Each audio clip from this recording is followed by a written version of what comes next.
watu wengi wenye maisha magumu, watu wengi maskini wanamiliki simu nzuri. Of course. Yeah. You get my point? Yeah. Yani anataka kwenda kwenye trend, anataka kwenda na fashion. Anamiliki simu nzuri, hana bando.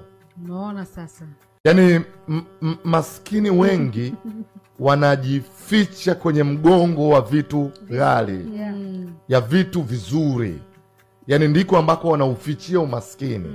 Maskini wengi, we nenda, tunaona watoto wazuri wote wana simu nzuri, wanalala chumba kimoja wako 8 kabisa, lakini kila mmoja na simu ya milioni 3 milioni 2.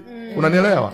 Wako 4, zile simu kijumlisha milioni unapata IST. Wangeweza kupanga nyumba nzuri, vyumba 3, sebule, sitting room, na maisha mengine yangeweza kuendelea. Na mitaji ikapatikana hapo hapo. Watoto wazuri wengi sana maskini wana simu nzuri.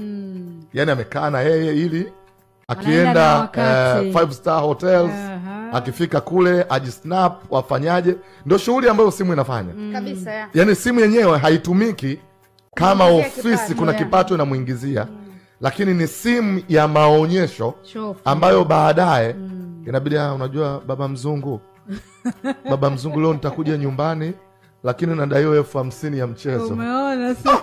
Na mimi nilipokuwa sina hiana, karibu mama. Wewe pesa. Hivi umeona huo mtindo wa siku hizi? Yeah.